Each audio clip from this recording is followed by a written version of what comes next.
My name is Joel Pett. I'm going to tell you about Glass Mill, which is a historical property in Jessamine County that I was fortunate enough to stumble upon in 1991. But it's been here since 1776. And if you don't know anything else that happened that year, I think our history lesson is over.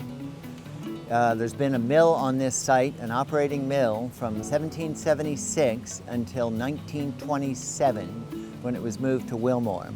And as we walk, I'll tell you more about that. So I want to be really careful to explain that I'm not an historian, and much of what I know about this property is, I think, maybe better classified as lore. I have looked up everything that I could find that's been written about it, but I've also heard hand-me-down stories about different parts of the property and things like that, and I will pass them along as fact when in fact they are fake news, and I'm depending on you, the consumer of this, to be discerning enough. So thank you. This nice, beautiful old stone building dates to the 1780s, right when the mill was first established. And I think it's quite remarkable. If you look at the left edge of it, it's been sitting here for however many years that is. Besides not being a historian, I'm neither a mathematician, but we'll say 230 to be in the ballpark. And it's still perfectly straight at that corner. Just lovely old building. It's divided into two rooms. The larger side was historically used to keep your gas-powered lawnmower in. Oh no, that's what I use it for. It was called a rag house, which is part of the mill operation. So I have no documentation of this, but I will tell you that one of the now elderly grandchildren of the Glass family, after whom the road is named, and who were the fifth or sixth family to run a mill here, up until 1927, I believe, when they moved it to Wilmore, she referred to this building as the slave quarters. I have no factual knowledge of whether or not there were, in fact, ever enslaved people in this building. I sort of hope not. But for the sake of accuracy, I thought I would at least relate that. The second part of the room is really lovely. It's been redone, and the stone has been tuck pointed by a local fellow, Mr. Kaufman, who is terrific, and reworked by a local construction guy named Andrew Martin. And the stained glass was done by my talented brother, Jamie Pett. So here's this perfect old millstone. It was not used on this site. I got it from somebody in Bourbon County. Millstones were first brought to this part of the country from France, believe it or not, used as ballast in the bottom of ships and then sold here. There's a collection of them at one of the state parks down 75, I forget, Levi Jackson. 20 or 30 or 50 maybe, beautiful millstones. Some of them different kinds of stone held together with a steel band. Pretty interesting stuff, although kind of, you know, Flintstone-y. This is an old root cellar. It's kind of creepy, and we're shooting this the day before Halloween, so I should have really had a plastic skeleton, or better, a real skeleton, to put in there, but I blew it, okay? So this building behind me, which I use as a tool shed, was originally housing for itinerant labor that worked at the mill. There are 3 or 4 more of them up this valley, or there were. There's one more remaining, which was used, I know, by one of the recent occupants, the Boggses, as a chicken coop. And this information was told to me by one of my new neighbors who did more careful research than I when she moved in, so I appreciate that. So here we are in the kitchen. I'd call your attention to these lovely exposed beams. As you can imagine, the workmanship in a house of this age is astonishing. And I uncovered these. There were 2 or 3 layers of drop ceiling underneath them, but they look terrific now. And also the millstone pattern in the floor is new and not old. If I had it to do again, I would do it in period wood, but oops. And if you wonder what the floor joists look like, they are those 8 by 5 chunks right there that I made that little mantle out of. So this place isn't going anywhere. When Armageddon comes, I invite you all out. So the dining room, which is mostly stone, is original, as was the kitchen. I do not know exactly when the rest of it was added on. My best guess is early 1800s, maybe 1820s, something like that. Nothing has been done to this room since I bought it 30 years ago. Basically nothing except a little bit of paint, and I may have stripped down the doors of that cabinet, but otherwise I think it's evocative of like old Italy or something, just this lovely stone room. I'm quite taken by it and always was. So here we are in the living room where I live.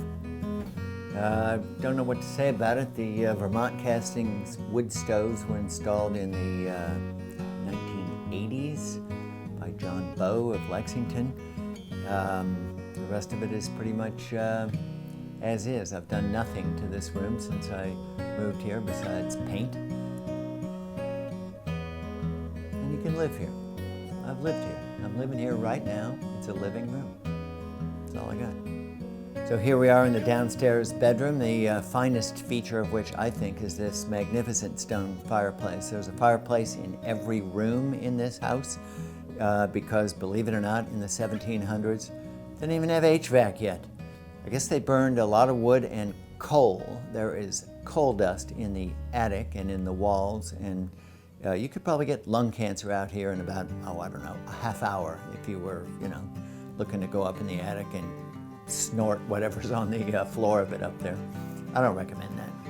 So these terrific drawings by Howard Fain of Nicholasville were made in the 1980s. One of them is from a photograph dating from 1900 showing the entire mill site, all the old buildings. Another is just a close-up of the house that we're standing in, and another is an angle of the mill site from just down the road on Fig Lane. He did a great job with them, and I was ecstatic to stumble across them in a Nicholasville art studio shortly after I moved here.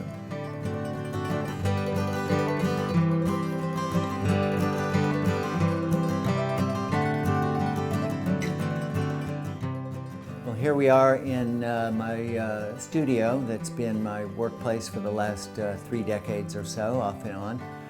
The ceiling was this high when I moved in because I guess people were short in the 1780s. My brother and I moved it up and moved those beams and installed the skylights. I should say that my brother did most of that, and I did some measuring and cutting and handing of tools and gnashing of teeth.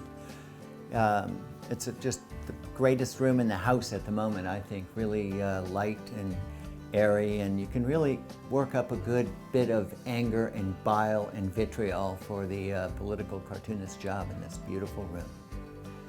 So these back 2 rooms over the dining room and the kitchen still have the very low ceilings, about not even 7 feet, I'd say. This particular room has 3 really nice features. One is this lovely old oak mantelpiece, which I sanded about 6 coats of paint and varnish off of. Okay, by I sanded, I mean I made my nephew do it as penance for crimes committed against humanity. The floor has this really nice poplar 6-inch wide, it might be pine, flooring, and then for no reason right there at the wall, there's one that's 15 inches wide. I don't know why I like that, because they don't make them anymore. And then it opens on to a really nice sleeping porch, which, no, I have never slept on.